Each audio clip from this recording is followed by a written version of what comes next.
When families reach out for senior care assistance, it's rarely planned, it's emotional, urgent, and often overwhelming. They're not just choosing a service, they're trusting someone with the care, dignity, and safety of the people they love most. Today's guest understands that responsibility deeply. Stephanie Valadez, owner and senior care advisor of assisted living Locators, Flower Mound, and surrounding Denton County areas, works with families during some of their hardest moments. She'll share what it takes to build trust, navigate long decision cycles, and grow a mission-driven business where compassion matters as much as competence. If you're exploring business ownership with real impact, this is a conversation you'll want to hear. Welcome to episode 112 of Unpredicted Entrepreneur. I'm Sara Waskow, and this is my colleague, Roxanne Rapske, and we created this podcast to bring you information and education about franchising and business ownership. So today's guest, as I mentioned, is Stephanie Valadez. Welcome, Stephanie. We're so excited to have you join us today. And we always like to start off with, how did you become an unpredicted entrepreneur? So tell us a little bit about your background prior to business ownership. Yeah, well, thank you for having me here today, and just really excited to share a little bit about my background. I'm an HR professional. I have about 20 years of experience, started in staffing and recruitment, have some nonprofit background, also have led some organizations through culture and change. And, you know, I was always looking for something a little bit with more heart and a little bit more purpose. And of course, in my last role, it was very evident that it wasn't clicking. I wasn't fitting in the way I wanted to, and making the kind of impact. And so when my position was eliminated due to just a lot of changes with the environment, I had a decision to make. And it was either keep trying and give myself the next year to maybe find a job that was going to be a good fit for me and settle, or I could build something for myself. And, you know, I've had you in my LinkedIn network for over 10 years now, I think. Wow. And so met you at a networking event way long ago, and I didn't know how those would connect me to you. But it was so nice because once I found out, I was like, I applied for 2 jobs. I'm like, this is all I need. Let me try something different. And after I was done grieving the loss of that job, I'm like, okay, I'm going to schedule some time with Sara and see what's really out there for me, because I think the timing is finally right for me to pursue something.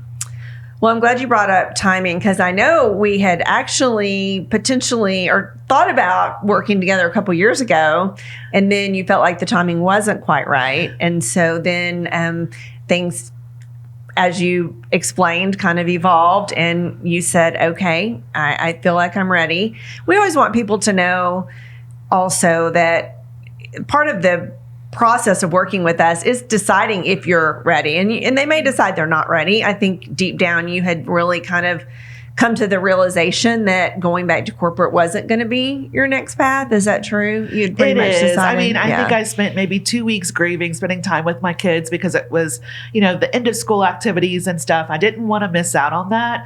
And it came very quickly to me. It was a very clear sign that corporate was not the next move for me. And I don't think that I've ever had more clarity in determining my next steps. And I felt so confident the whole time when I initiated that conversation. So I have a question about that. How supportive of this venture was your spouse? Were you speaking about it with him? And so I'm actually a single mom. I don't have a spouse. I have a partner, but I have 2 kids, and their dad lives locally. So I get some co-parenting assistance, but primarily it's just me. It's a single income. So it was your decision. So it's a big decision to go all in on myself. And so it is, because you have responsibilities and financial commitments. Yeah. So it is a big decision. So, but you had confidence in yourself. I did. Which, and when I lost my position too, I spoke with my financial advisor and I said, hey, like, I've got this idea in the back of my mind. How realistic is this? And yes, I'm pivoting from some of the financial goals I had for myself, but he said, you've got a great runway, go for it. And he said, anybody else, probably not. But for you, 100% have that conversation, explore it, see where we land. And I'm so grateful for him and his guidance. Good for you. And that's not easy as a single parent. When there's no other income in the house, or even possibility of an income when somebody else could maybe go back to work, even if they're not working. So good for you. Yeah.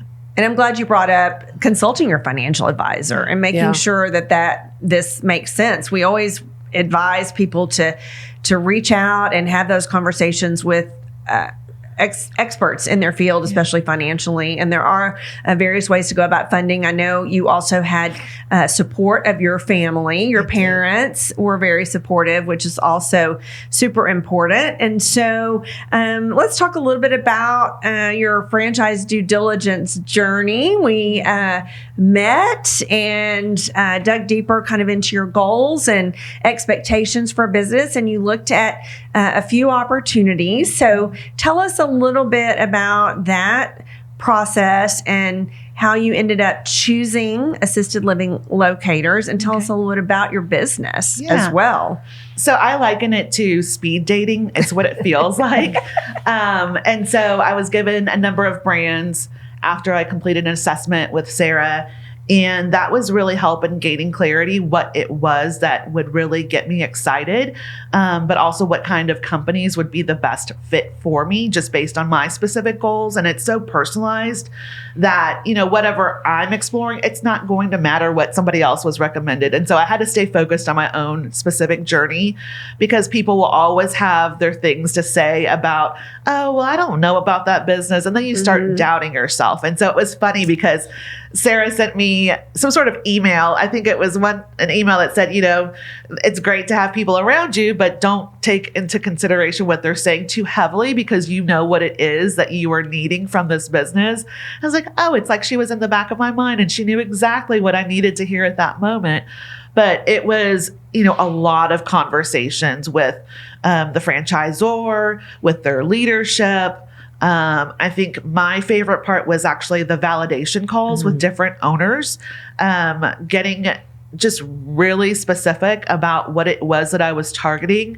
It was questions about, what does that sales timeline look like to close something? Because that was a deal breaker for me, because one of the brands I was speaking with, I think it was a 5 or 6 month cycle. And I'm like, well, that's a little bit too long for me to get income in, because I shared with you, I'm looking to build something that means something, but making money is important for me too, because I want to make sure that I'm being smart with this investment as well. But when I got back to it and, I was trying to ask questions that really centered around, what kind of support will I have? Who are the people who are doing this work with me? Because I'm not going into business so I can do this alone. I want people who are incredible around me too. And I found that in assisted living locators. And so senior care had been at the back of my mind because I was a caregiver and I helped my parents with caring for my grandparents. And they've been gone for a number of years now, but there's always this love that I have for our older population and making sure that they're well cared for. And I think that just resonated so closely with me. It was also when I spoke with my colleagues, my now colleagues, hearing how they work and support one another. That was also another really big plus, because it helps me to learn much more quickly. I don't have to make the same mistakes. And, it's just good to have camaraderie too. You need support because it can be a lot of up and downs through business ownership, especially with this being my first one. I knew it wasn't going to be all rosy. I was going to need people to pick me up when I felt like I had hit bottom. Well, it can be lonely too. If you're out there all on your own and you don't have anybody to bounce things off of, collaborate with, find a mentor, and you get all that in joining a franchise organization. Well, there's so much like self-doubt and imposter syndrome, not only in the business aspect of things, but because I was joining a new industry. That was some of the things that I was asking about in those validation calls. And what I found out was everybody has their strengths and weaknesses. And because I was so clear on what mine were, I was hearing from them that, they had the industry background, but then they were lacking like the business and the marketing and the people skills. And I was like, oh, well, that's where I shine. If you think that's hard, then I should be able to pick up what you are expert in and get that in no time. It'll just take time, but there's people who can help me get access to that information and resources. Thank you for bringing that up. We have that conversation with people a lot that they don't need industry experience in most of these franchises. The skills that you shared that you have, the operations, the leadership, the communication, that's what they're looking for, because that's a lot harder for them to train. So you're able to learn the industry, and therefore, we're able to transfer those skills that you had gained over your entire 20 years in corporate America. So I'm really glad that you brought that up. So you chose assisted living locators for the reasons that you mentioned. Tell us exactly what you do. What do you do for, what's your business? Yeah, so I work very closely with adult children and their parents in navigating senior care. And so what does that look like? It's never one size fits all. It's always different. When I started off, they said, get ready. You're always going to have your most difficult situations to help them navigate at first. Some days it looks like I'm, at the rehab trying to understand what their options are and making recommendations for discharge so that it's safe, and helping that team to make sure that they have what they need as well. Some days it's getting them access to resources. And so after this conversation, I'm actually going with a family to help them with a power of attorney, because that process can be really overwhelming for some families. It's so emotional. It feels like letting go of a piece of them and that freedom. And so navigating family dynamics is another key thing that I'm always constantly working on. But it's always balance and listening very closely to what they're telling me and what they're not telling me. That is important to them. And so I think a lot of my coaching background also comes into play when I'm asking those questions and I'm watching their body language and I'm picking up on things that I'm noticing that may be important in that decision making. Oh, I love what you said about being, a good listener. You're obviously empathetic, because what you're doing is helping people that can no longer live in their current environment and helping them relocate, correct? So You're helping them find if they need assisted living or maybe nursing care. Am I explaining it all well, or is there more to it than that? Yeah, there's a variety of options. I think what we think about most of the time is probably a nursing home. That's terrifying for people. That's not where most of my clients are going. And so most of the folks I'm working with are private pay, and they're moving into, it could be an independent living situation because, they are needing community. Maybe their spouse passed away. They're feeling very lonely and isolated. They need activities, but they're still very independent. They can still cook for themselves. And so that's a great opportunity for them. Or it could be assisted living where, they need a little bit more help. Maybe they're needing some help with their activities of daily living, like bathing, like they're having a hard time standing up for too long, or they're forgetting about their medications and they need a little bit of help with that. And then it goes all the way on to memory care, where somebody is experiencing dementia of Alzheimer's or another form of it, and needing to have a little bit more of a structured environment that also keeps them safe. Because one of the things that people don't realize with dementia is it can get very dangerous, because a lot of times they're not able to advocate for themselves. A lot of times they might be exit seeking. And so if we don't have eyes on them at all times, it makes it very challenging to keep them safe and out of the hospital and out of harm. And so making sure that we really identify what is the most important thing in their safety, but also their care journey. There's also residential care homes. There's so many options now. And I think the thing that most people think they can do is just hop onto Google and check reviews. That gives a very small picture of what's available out there and what might be a good fit. And so it's nice to give me all of that burden, because I've already visited all these communities. I know the players. I know who's got leadership changes. I know who's got tremendous care. And then also the personalities. Just like all of us, we all have our own personalities. And it's nice to be that matchmaker and that connector to the right community for them. Do you work with many, I guess, couple? It could be a couple, or it could be children, where mom or dad or husband or wife does need to go, it's time to go, but there's resistance. And how do you deal with that? Yeah. And so there's resistance all the time because, like I said, it's relinquishing your freedom and it feels like you're giving up. The challenge is that with some of these adult children and their parents, especially, I haven't had as much experience with the spouses yet. But with the adult children and the parent, it's that dynamic again. And so I'm being that person that's balancing what I'm hearing from both ends, still giving the parent all of that decision-making power because this is where they're going. They need to have the greatest impact. But, really understanding. And then when they move in, I just sat down with a client a few days ago and I spent an hour with her and she's like, I am so happy. I'm so glad you found this home for me. She's like, I don't have to cook anymore. I don't have to clean. I don't have to worry about anything other than, what time is lunch or dinner, what activities. So, can I move there?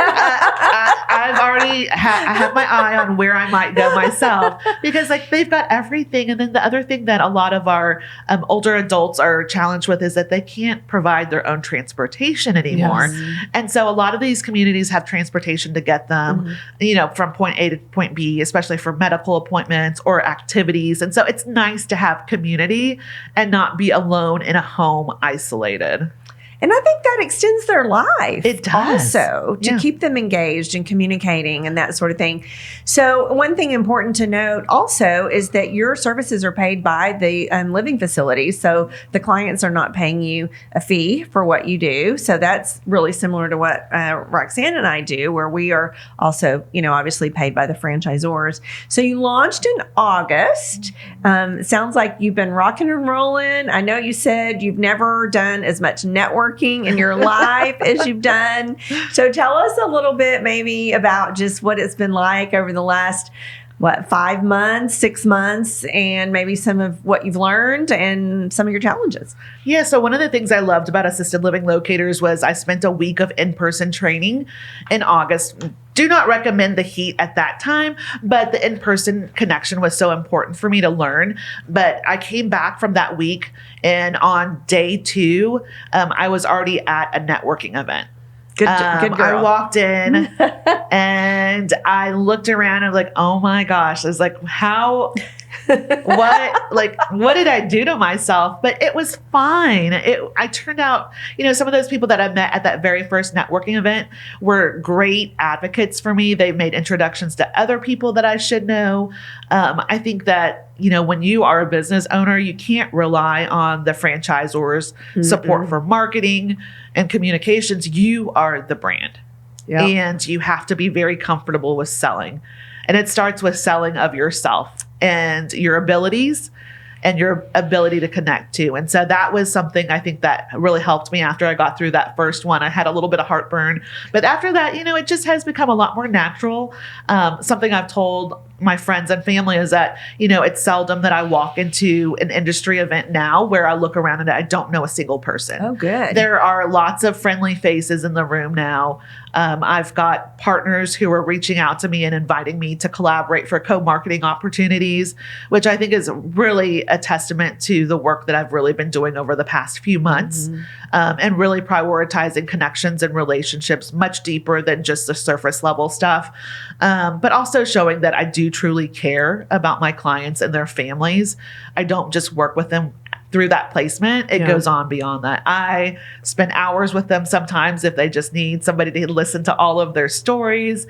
It could be that checking in to make sure that their care is still appropriate for them. It's something that I feel truly grateful to have the privilege of doing for this last journey that they're on. And however much time they have left, that it's going to be fantastic because they get the care they need. That's awesome. That's definitely gives your soul, it feeds your soul to be able to do that kind of work. Yeah.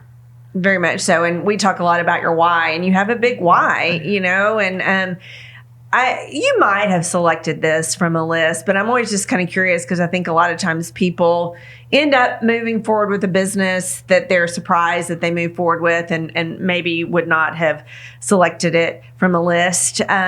What have been some of you sound like things are going amazing. Have there been any challenges for you? There's been lots of missteps. I think that's one of the things that you have to get over yourself very quickly is that you're going to make mistakes. But if you're going to make them early and move on very quickly, because you're going to have another opportunity just around the corner. And so like every opportunity, every stumble has been a chance for me to learn and get better.